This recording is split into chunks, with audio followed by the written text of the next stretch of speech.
they'll look at somebody like me and they're like, oh, well, she's made millions of dollars playing tennis. Like, why does she need to do OnlyFans? And, I always say, like, out of everything you make, you almost have to cut it in half.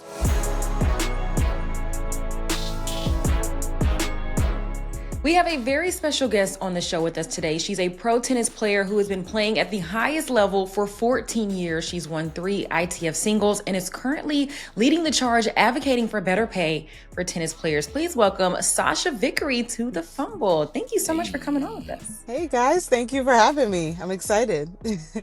Yes, we appreciate your presence. Now, you are Guyanese, correct? Yes, GT. Okay. So are you like a festival girly? Do you hit up the festivals, Carnival? I feel like I saw you at Barbados at Crop Over. Oh, yeah. Is that your bop? You get down with the festival season? Yeah, so I was born in the States, but I identify as Caribbean. Like, it's my whole culture. I'm first generation, so I've done Crop Over, Carnival. I listen to soca music, dancehall, reggae. Like, it's in my blood. Gotcha. So what was your initial point of introduction to the game of tennis? So it was a funny story. I started by complete accident. So where I used to live in Miramar, Florida, where I grew up, there was a dollar store across the street, and I would always, go in there with my grandma, friends, whatever. And I picked up like one of those beach paddle racket things, and I asked my grandma for it. She bought it for me, and then I started hitting on the wall with it every day. And after like a couple weeks, people were like, man, like you can really like kind of hit. And a friend of my mom was like, why don't you put her in tennis? Like, she's obviously really active. And my mom was like, I don't know what tennis is. Like, how do I start that? Like, where do I take her? So she was looking around. She found somebody at the local courts, and then that's how I started. And I've loved it since then. So That's fire. Fire. yeah. Did you experience like any challenges starting out? Because I'm sure you probably were the only little girl that looked like you in the sport. Oh, definitely. And I have, immigrant parents at the end of the day. My mom worked 2, 3 jobs. She didn't have time to think about putting me in tennis lessons or, spending extra money on activities, outside of school. So, yeah, for me, it was just like a totally foreign world, but I picked it up so quickly. I was always athletic and I just loved it. Like, I would be on the court for hours. You had to drag me back inside. I never wanted to leave the tennis court. That's me right now. I'm so addicted. It's shameful. You have no idea how many times they have asked me to be on Riverside where we record our show. Yeah. But I'm somewhere on the tennis court. So I got to like duck into a little office just because Yeah. like I've been bitten by the bug at full tilt. A lot of athletes' careers started at IMG Academy, right? You attended IMG Academy, and it seems like they just have, just a factory full of athletes that come from that school. But one thing that stood out is I also saw that you had done some work with Richard Williams, Venus and Serena's father. What is it like being under the tutelage of King Richard when you're not his daughter? Man, that was just such a amazing learning experience for me. When I used to drive up to Palm Beach Gardens, I would just sit there and watch Venus and Serena practice for hours and hours and see how they trained, see how they listened to their dad, how they, took advice, took instruction. So that was a big turning point for me, honestly. Like I really started to understand, okay, this is how you're supposed to train and work hard. And these are the things that you have to do. So all the advice, the coaching, everything I got for him, it was monumental for my career. Did he yell at you, or was he, because sometimes with our kids, we can be a little more aggressive than we are with the people who didn't come from our loins. What was the temperament, I guess I'll ask? No, he always treated me like almost an extra daughter, I would say. Like he was just very soft-spoken. I feel he really knows how to, speak to kids, speak to little girls in a way that they understand, like very gentle, a lot of wisdom. Like everything he said, it had some type of substance behind it. And like looking back now, I was like, man, there was just so many great tips that he gave me, and great tools. So yeah, it was always, a very great experience. Yes, Sasha, I know that you have like really tough skin as well. Is that something that you learned from him, or where did you get that from? I think just like I said, growing up, I have Caribbean parents. It's like if you don't have tough skin, like there's an issue. Like I always tell everybody, it's impossible to hurt my feelings. Like, and yeah, just growing up and like seeing struggle and going through hard times, it's like there's nothing that can really faze me. Like I've kind of seen it all. I've been through it all. When your parents are talking in that tough Caribbean tone, like a Caribbean grandma, like hitting you upside the head, like nothing can really get to you. Like you've really seen it all. Like I've been through it, so I'm good. All right, man. Let's get to this. Okay, let's we done dipped our toe. We done Yeah. warmed up the conversation a All little right. bit. Let's get into it. So obviously you making the rounds lately because you announced, I guess about a month or so ago, a little bit longer than that, that you are an active member of the OnlyFans community. And while you don't go full nude on your OnlyFans, you obviously let people know Right. what it could look like. You know what I'm saying? Right. Whatever, Right. little silhouette. Right. But there's a line that exists for the tennis community, right? And Right. obviously not being full nude means that you're behind that line. But what is the penalty if you ever do decide to share yourself at full tilt? So, I mean, I haven't thought about that or have gotten into it because, like I said, I'm obviously still an active tennis player. There's lines that I can't cross, and nor do I want to cross them. At this point, I'm okay with where I'm at. I do push boundaries. Like I post a lot of like lingerie, like bikini stuff, but I make it very clear. I'm like, this is what I offer on my page. If you're looking for more, you won't get it here. You'll get, fun, a little bit over the top for me, but I'm okay with the level of content that I'm at. After I play tennis, who knows? Like I've seen the potential already not doing the most on there and what I could make already. So I'd be lying if I wasn't like, man, like, I don't know. Maybe after tennis, but not right now. But we always have like ESPN, the body, like the nude ESPN magazine, right? So there is somewhat of a familiarity with seeing athletes in the nude. Why do you think, if you decided to take advantage of your own body, your own image and likeness, for Right. lack of better phrasing, that would be such a problem in the tennis community? Yeah, I think it's a collection of things. I think one is, first of all, being a Black woman, it's already immediate grounds for more scrutiny. Like there's other tennis players, like I've mentioned, they have lingerie deals, they have swimsuit, deals. They post in lingerie and all that on their Instagram, but I've never seen them get any type of backlash. You know what I mean? But I think, again, me being a Black woman, a dark skinned woman, I'm curvy, I'm thicker. I don't fit the typical tennis mold. Nor do I want to, I am who I am. And, if I'm not going to be young forever and I like my body, I have an attractive body. And if I can use that as a way to make extra money on the side, it's like, why not do it? Why wouldn't I take it? It's such an avenue that I can use. Yeah, and we know sports, unfortunately, is a little bit more buttoned up. Some could say uppity. There's a lot of unspoken rules within the sport. Do you feel like from your peers specifically, they've treated you differently, or maybe you heard something that they've said under their breath or something like that? From my peers, I haven't heard any, negativity, anything in the locker room, that sort of thing. If anything, I've had some people reach out to me like, man, like, what is it like on there? Like, how is it? Like, how long have you been doing it? It's more curiosity. I've of course gotten negative feedback from, social media, maybe people outside of tennis, that don't quite really understand like the dynamic or the severity of what I'm doing.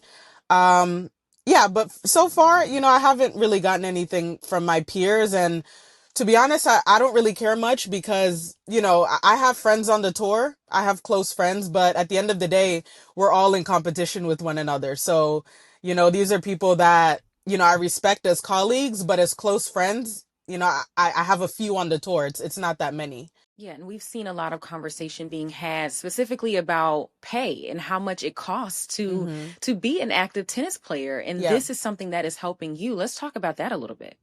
Yeah, so for people outside of tennis that don't really understand the dynamics that go into it, they'll look at somebody like me and they're like, oh, well, she's made millions of dollars playing tennis. Like, why does she need to do OnlyFans?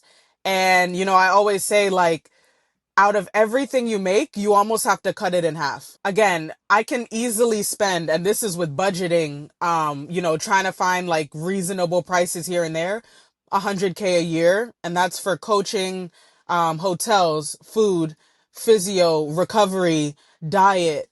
It's a lot that goes into it. It's not just getting up and going to the tournament. So when you have those type of expenses, yeah, you are making a lot of money, but you spend a lot. You have to reinvest into yourself, into your career. So it never hurts to have an extra income. I already do real estate. I own some property, so that helps me tremendously. But, who doesn't want to make more money? And Yeah. that's just the way I see it. Yeah. How have brands and sponsorship opportunities Hmm. treated you in the aftermath of everyone knowing that you're now on OnlyFans? Have people been seeking you out, or do you feel like Hmm. it's been kind of quiet? So I feel like after the OnlyFans, I actually got a lot of brand opportunities, maybe outside of tennis. Okay.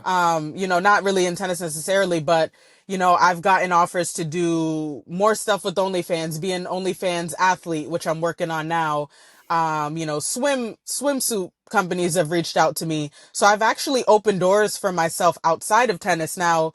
Have I gotten, negative feedback from the tennis side? Of course. Like, there's going to be brands that see that and they're like, okay, well, she has OnlyFans. We don't really want to associate, with that name, period. So, most people, they just see the name and that's already like a red flag, which is understandable. But at this point in my career, I'm at the stage where I'm not a young junior anymore. I'm not, I don't have a ton of like endorsement deals rolling in every day. Like, they focus on the younger players. Yeah. So, and that's fine, but I find other ways to open the door for myself, which I have, and I have great opportunities lined up. What was your reaction when they reached out to you initially? And were you pleasantly Hmm. surprised once you joined the platform? Yeah, obviously, like everybody, you kind of hear the name OnlyFans and you're kind of skeptical. I'm like, ooh, like, they're like, we want to do this pickleball show. We have Nick Kyrgios. He's another tennis player, and we love for you to be in the show. And at this time, I was kind of just getting started on the platform, and I had my shoulder injury, which I was out for 6 months. So I was like, you know what? I have a lot of free time. Let me just, go on there, be a little more active. And I said yes to the pickleball opportunity. I ended up winning the competition show. I won 20K, boosted my platform a lot, and I got opportunities from that. So nothing negative has really, came from joining OnlyFans. It's only brought me more opportunity. The Rodney and I black. always have a I'm sorry, Rodney. I was gonna No, go talk ahead, about Smart. pickleball because I play I don't give a pickleball. damn about no pickleball. We play tennis. I don't. I'm a tennis guy. Okay, I don't give a damn about no pickleball. Yeah, Um, pickleball's for the birds. yeah, you feel what I'm saying? It's real beef. It's real. It's real live blood and crip type energy. Like, do not come on this Right, tennis court with that right. pickleball. We're not doing that. Yeah, we're Um, not doing that over here. so I was at the Open a few weeks ago. I was at the Taylor Hmm. Townsend and Ostapenko matchup, right? And Ooh. it was very spicy, very very Yeah. spicy. I do want to ask you Hmm. your thoughts about their exchange, but more than Hmm. that, and more importantly than that, when a black woman does well in tennis, the sport Hmm. benefits, right? Like there Yeah. is a magnetism Hmm. that black women possess, and when they're on that tennis Hmm. court and playing well, it really does galvanize the tennis fan base. That match was the most packed match that I went to outside of Yeah. Alcaraz's match. Right. Does that create any more pressure for you just to be a hero, a role model to young black girls as they come along in the sport? Do you have any trepidation about what the stigma is of being on OnlyFans when there are some Hmm. people who may regard you as a that kind of figure? Yeah. No, definitely. These are things that I've thought about, but I also feel like everybody, you need to have your own path. So Venus and Serena, they have their own path. Taylor has their own path. Everybody, has their own story. So I try to not really follow trends or follow what other people doing. I do what I want to do to make me happy and what's best for me. So, I feel like, again, being a black tennis player, there's already like increased scrutiny, of everything that you do. There's more people watching you. But I think it's great to see more of us out there doing well. Taylor's doing amazing. Yeah. If anything, that's just more motivation. But I do want to get your thoughts on the Taylor Townsend situation and if you've had something similar happen to you. I mean, I've had my fair share of, back and forths with, not only players, but I would say tennis fans, especially on social media. I mean, I've gotten every type of racism from, calling me a cotton picker, a monkey, and I'm fat, and this and that. And again, it's like, that's why you build up so much tough skin over the years, because there's nothing I haven't seen. Like, I've been dealing with the online racial abuse for 10 plus years, So that's something that doesn't faze me. But I think a player like Ostapenko, who I have played before, she's just somebody that in the locker room, she's just, she doesn't really get along with a lot of people. There's a lot of matches that she's played where you'll see her kind of shake hands but not look the person in the eye. It's like she just has that attitude. Like that's a known thing on the tour. Um, but yeah, I think me personally, Taylor handled that with a lot of class, a lot of grace. And, I made the joke the other day. I was like, she did handle that way better than I would, because I'd probably be suspended, from the tour. Like, I'm from Broward County, so I was like, I don't know. But she handled that great. But if that were me, it would have been another situation. Yeah, she was very graceful, very graceful. Yeah, very classy. For sure. And watching it in real time was very interesting. Like Ostapenko's behavior on the court, even during the match, was like, there's a certain decorum and couth that tennis players Yeah. are expected to have, and she didn't display any of that even before she got that ass whooped. Yeah. Has dating changed for you at all since you've been on OnlyFans? Has the dating pool shifted for you whatsoever? So you know what? I'm in a weird stage of life right now. Like, so I just turned 30, and I feel like in my 20s I was all about like, oh, like by the time I'm 30, like I'm gonna be married with kids and this, and I'm gonna have my husband. But it's a different generation. Like, I just feel like everything moves so fast. You get to know somebody, and it's like they're already on to the next thing. Yeah. And I'm a lover girl at the end of the day, so I feel like I was kind of disappointed for like a lot of years. So I don't know. I think I pulled the Uno reverse. Now I'm just like, if you want to date me, you got to come with something, All because right. you Okay. got to bring something to the table. I know where Samaria is going to take this. Samaria, go ahead. Don't do that. Samaria just got married. I'm newly single, so we having different experiences in life right now. Yeah. Just for the record. Okay. Go ahead, Samaria. Nowhere. No, I feel like I know where your heart wants to go based on it. She said you got to come with You something. could go there. You could open up the box. It's okay. Oh, I wasn't gonna ask about. I did ask him before if he would be Yeah. willing to pay $1,000. Do you want to tell her what you said? Yeah, I ain't got no problem saying what I said. I said I've been who I've been, and never have I had to compensate a woman for her time and in presence. That's just never been. I never had to do that. That's fair, but I also feel like a lot of men waste women's time. A lot of people And waste people's time. We're not gonna yeah, let you do that. people. I won't just say men. All right. I'm not gonna put it on all men, but I'll Thank say you. a lot of men in this generation waste a lot of time. That Yeah. And us lover girls are tired. So that was a little joke I made. It got taken too far. I made that very clear, on the other shows I've been on, but sometimes I think back, I'm like, I don't know if it's the worst idea. Oh my God, see, don't do that, yo. That you gonna No, mess up the culture. Don't mess up the culture listen, of y'all gotta romance. stop. Y'all gotta stop The wasting culture's time. already messed up. Right. The culture's messed up. Social Well, media messed up everything. Well, and also y'all be loving these dumbass reality dating shows, and it's making people feel like they can go lock themselves in a garage and find. It's just not realistic. It's just not the Do realistic. you like the shows? Do you like the reality shows, Sasha? The love shows? I do. I'm a baddies fan, I will say. What? I like Wait, I didn't even know we were going to I do love baddies. Sasha, no. You I really will Broward say, County. Love Island. I'm Broward County. I don't do Love Island. I do baddies East, baddies Midwest. Yo. Okay, Rolly, favorite, DTV. favorite. Okay, Rolly. Okay, Rolly. I like Rolly. My favorite baddie is right now, I think, is No, we're not doing that. We're not shouting out no goddamn baddies on this show. Hell no. DTV. Hell no. Broward County, baby, DTV. Come on, yo. Come on, man. Come on. Our community, yo, we in trouble. We're in Shout trouble. out Diamond the Body. That's my No, girl. no shouting out Diamond the Body. No, absolutely not. Let me ask a serious question since you want to play. You ever think about the long-term ramifications for your future children, for your future partner, knowing that their wife and mother was on OnlyFans and the stigma that comes with that? Does that get taken into account when you made the decision to hop on? Yeah, I've thought about that, of course. And along with other things, like at the end of the day, I'm a Christian. Like, I've thought of like, man, like this really isn't like, the Christian way. And, I still have such a long way to go, like with my faith and all that stuff I've thought about. But also I think at the same time, I'm creating a better life for myself. I'm creating a better life for my future kids.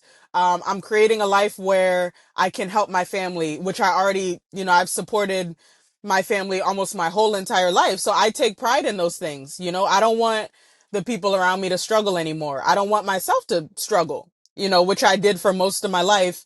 Um, so for me, and especially in this day and age, it is what it is. And that's something I'm going to have to deal with when the time comes. But I've also been somebody that I put so much effort into, man, like I want to find a husband, like I want to find love and I want to find this. It's like I've let go of that a little bit. Like I have to focus on myself, and the right person will accept me for all of me. And that's just what it's going to have to be. And if I have to, be single for a little while, that's understandable too. But I look out for me and my family. So Respect. yeah. Samara, you got anything else? No, I think I'm good. I'm Okay, sure you probably Alcaraz got or one too. Sinner? Yeah, I got some tennis questions. Alcaraz or Sinner? Who you taking? Alcaraz, that's my guy. I Okay. love how he plays, fiery, like fast energy. Alcaraz is my guy. Okay. Is Sabalenka playing tennis in the era where maybe the women's field is not as strong as it used to be, or is she legitimately this good and dominant? I think it's a mix of both. I feel like she is strong, she's mentally tough, and she's playing unbelievable tennis, but at the same time, like the eras have changed. I don't know if tennis was as tough, or I don't really know the dynamics. Some people could say tennis is tougher now than it was years ago. The skill has improved, the physicality has improved, the technology has changed.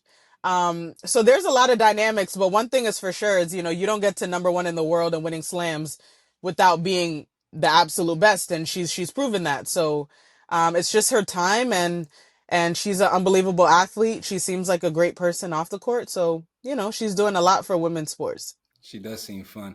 Is there a Yeah. private group chat for the black women on the tour? Like I feel like there's a lot of synergy. There's kind of a through line. Everybody has their own personality for sure, but Yeah. there's like an edge that all the black women that are currently on tour possess. Whether you're talking Coco Sloan, who's just about to be back on the court. Naomi obviously is very outspoken about how she feels and what she experiences. You see Taylor Townsend on TikTok, and she's like phenomenal personality. Yourself, of course, is included in that batch. Yeah. What's the community of black women in tennis? Well, for me personally, I'm friends with most of the black players. I wouldn't say we're super like tight knit, just because, all the travel and, we're off like kind of living our own lives, doing our own things. But we're all close. And when we see each other at tournaments, we talk, we catch up, we say hello. But, again, as for being like an everyday type thing where, there's only one or two players that I consider like, okay, these are my best friends on tour. Okay. Like Alicia Parks is one of them. I see her on a daily basis. Like we've gone on trips together. So, that type of thing is rare. But we're all, we have a good relationship. We're all rooting for each other. Okay, so nobody said nothing. There was no group chat started after the Ostapenko Townsend situation because I feel like, Yeah, okay, all right, there got it. was private talks. I mean, I've definitely been like, man, like what the hell was that? Like Yeah, that was wild. super. But again, like she's done that type of thing for years, so it wasn't that surprising. I just think it was more of, calling a black woman uneducated, saying she has no class. It just that like takes so much like balls, like that's just like, man, like you really have the guts to do that in America on like her home court. That was wild to me, but I think she came out and apologized, but I think she meant what she said, and she's just gonna have to stand by that. She was tired of losing to Taylor. It's like the second or third time in a row she's lost to Taylor. So I just think, she showed her true colors, and that's what it is. Okay, what's the timeline for you? How much longer do you think you'll be playing? So I would say before my injury, before I had the 6 months off, I was like, man, I have so much stuff going on off court. I'm doing really well, and I might not, have to play that much longer. I might go for another year. I would say my last year or two, but being off for 6 months, and the first like month or two was great, but then this is something you have to remember, like I've done since I was 6 years old. Like I don't know anything besides tennis. It's my whole entire life. The first month or two was great, but I really started to miss it. I missed competing. I missed traveling. I missed playing matches, having a goal to set, like I'm going to go for this in this tournament. So, yeah, those months, like I healed my body. A lot of my injuries went away. And I think I can keep going. I'm going to keep going until physically I'm like, man, like this is a lot for me, but I still love it. And like I said, I don't ever want to take away, my seriousness for tennis. This is something, again, I've dedicated my whole life to. I've given up my entire childhood. And if I can keep playing, I'm going to keep going. There's Venus, she's 44 or 45 or whatever, 45, yeah. and she's still winning matches on the tour. So it's like, at 30, why not? I'm going to keep going. I'm not done yet. Respect. And we will keep rooting for you as long Thank as you. you keep going. Thank you so much for coming on with us. This was a great interview. Thank you so much. Yeah, thank you for having me. Thank you. Besides the baddies talk, come on now. I gotta keep it real. I don't know what to say. I'm a baddie.